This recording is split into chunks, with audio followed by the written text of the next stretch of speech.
What up, YouTube? Welcome back to my channel. My name is BizMatik, and I'm back with another one for y'all, man. This is another video by Grunge, respecting musicians who were actually terrible people. I've been enjoying these videos. I'm not gonna lie, man.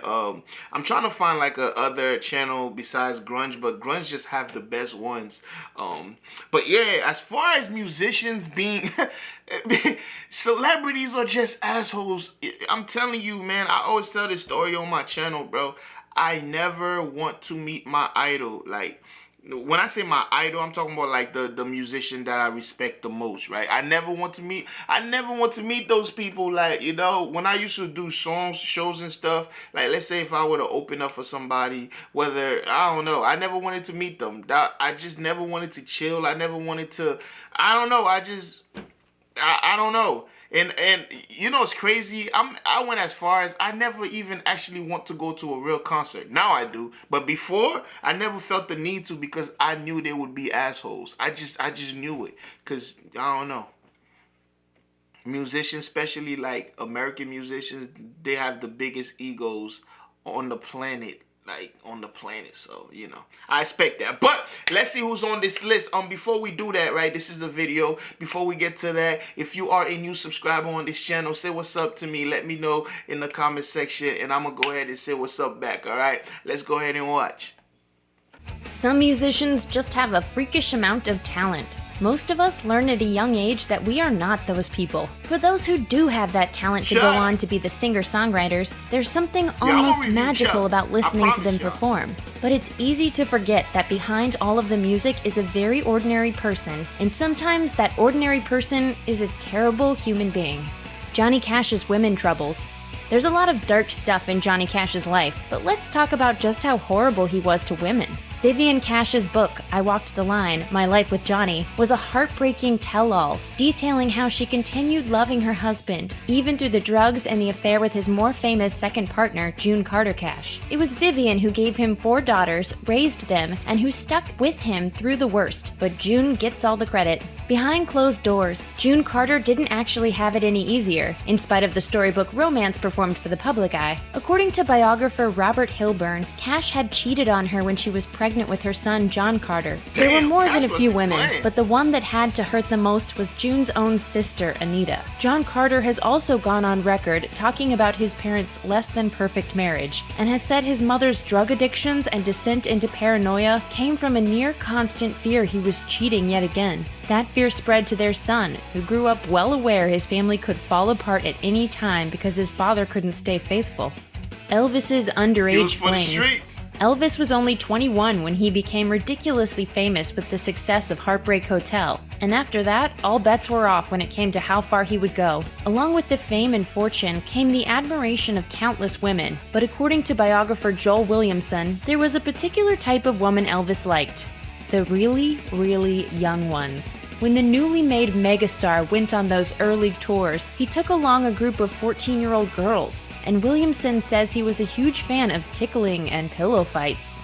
Future wife Priscilla was 14 when they met, and just what went on behind closed doors is debated. What's not debated is that he lost interest in her after Lisa Marie was born and went on to court another 14-year-old. There was the potential for violence in Elvis too. Years later, he was engaged to 21-year-old Ginger Alden, who claimed he once pulled out a gun and put a bullet in the headboard of the bed she was sleeping in. He called it an attention getter. Johnny Paycheck's attempted murder. Johnny Paycheck was one of the Grand Ole Opry's most respected members, and was known as something of a country music outlaw too, as his entire career was colored by drug and alcohol use. His difficulty staying out of trouble started way before he was a star though, and when he was still a teenager he enlisted in the US Navy, punched a superior officer, and spent a few years in prison. The record deal came after that, and so did the check forgery and the attempted murder. Johnny Paycheck, one of the outlaws of country music, is now singing the blues behind bars. Paycheck was on his way home for the holidays in December 1985 when he stopped off at a Hillsboro, Ohio bar for a drink. He was recognized by a local named Larry Wise. They got to chatting, and no one's entirely sure what happened next. Whatever offenses were caused, it ended with Paycheck grazing Wise's head with a bullet, and he'd later testify the music legend had, quote, blowed my hat off. The case dragged on, and Paycheck was sentenced again. Yo, Paycheck was a Chuck straight Berry's thug out here. icky past. Chuck Berry was a legend who helped shape rock and roll. He also once punched Keith Richards in the mouth. And what could Richards have done to deserve that?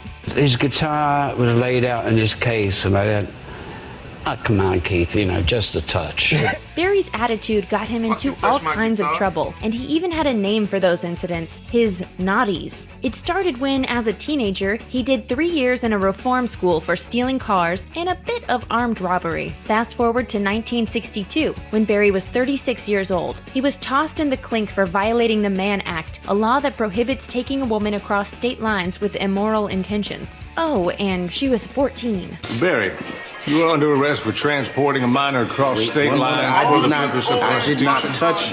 First of all, I didn't transport anyone. I didn't solicit anything. That's not All all. of 'em In December like little girls. They 1989, even sing Berry about was that shit. accused of videotaping women in the not-so-private privacy of the bathroom of one of Berry's restaurants. The following June, his property was raided, with law enforcement finding weapons, pot, and the videotapes in question, placing him at the center of a class action lawsuit. Berry's camp eventually settled, but that seriously tarnished his legacy.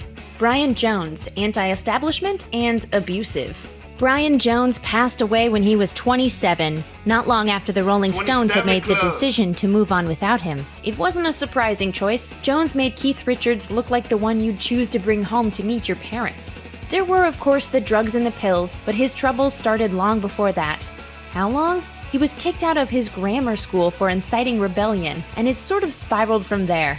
In public, he got in the face of anyone who didn't understand their music, and behind closed doors he had a violent streak a mile wide. Anita Pallenberg was one of the original muses for the Stones, and she'd eventually go on to have a long-term relationship with Richards. But she started out with Jones, and Rolling Stone magazine says it was an abusive relationship that ended when he hit her so hard he broke his hand on her face. It ended up very badly. So she's just Because jumping by then dudes. Brian had become very abusive and very Riding kind the of band. envious, and Keith couldn't bear the way Brian treated me. Sympathy for the devil indeed. Steven Tyler's child girlfriend. There are two sides to every story, and really, both sides to this one are uncomfortable. When Aerosmith frontman Steven Tyler wrote his 2011 memoir, Does the Noise in My Head Bother You?, he talked a bit about early girlfriend Julia Holcomb. Tyler wrote he had nicknamed her Little Bo Peep, said they liked to get it on in public, and left out a lot of other details. Holcomb wanted to clear the air about what she says really happened, so she took to LifeSite to tell her side of the story. According to her, she was a 16-year-old from a broken family when she met Tyler and kicked off a relationship with him that really started when her troubled mother signed documents making Tyler her legal guardian. Holcomb says she was already pregnant by the time he asked her to marry him, and plans for a family started to fall apart when his grandmother refused to pass on her ring. 5 months into the pregnancy, Holcomb was trapped in a house fire and sent to the hospital, where she says Tyler convinced her to have an abortion. Holcomb left him and returned to her parents. Tyler returned to the rock star life, but has since spoken openly about regretting the decisions he's made in the past. Richard Wagner's anti-Semitism. Even people completely unfamiliar with classical music know the work of Wagner.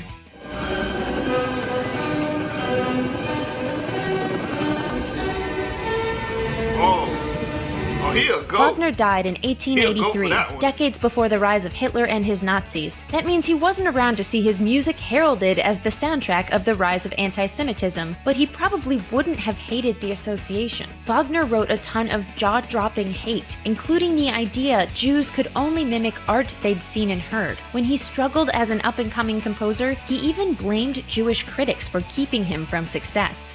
Frank Sinatra's destructive temper. Frank Sinatra was iconic on stage, but there was a lot of shady stuff that happened How is he a offstage. Frank? I According to never The heard of- Telegraph, his temper was so bad that one of his wives once described him as a sort of Jekyll and Hyde character, and there's a whole list of physical altercations he was involved in. First, the ones where someone got seriously hurt. According to legends about the man who did things his way, he punched a reporter in 1948, but eventually settled the assault and battery charges filed against him. In an unrelated incident, he threw a phone at a random businessman who was staying at the Beverly Hills Hotel and cracked the man's skull. Keeping what with did the they theme do, of though? throwing things, What he did they nearly do? killed then-wife Ava Gardner by throwing a champagne bottle at her so hard it cracked the bathroom sink. Sinatra destroyed an insane amount of stuff too, usually in fits of rage. Further legends say that he took a knife to a friend's Norman Rockwell painting, threw a malfunctioning TV out of a window at the Sands Hotel, and smashed a car radio when the Doors' Light My Fire came on. So he must have really loved it when his daughter Nancy covered the song on her 1969 album.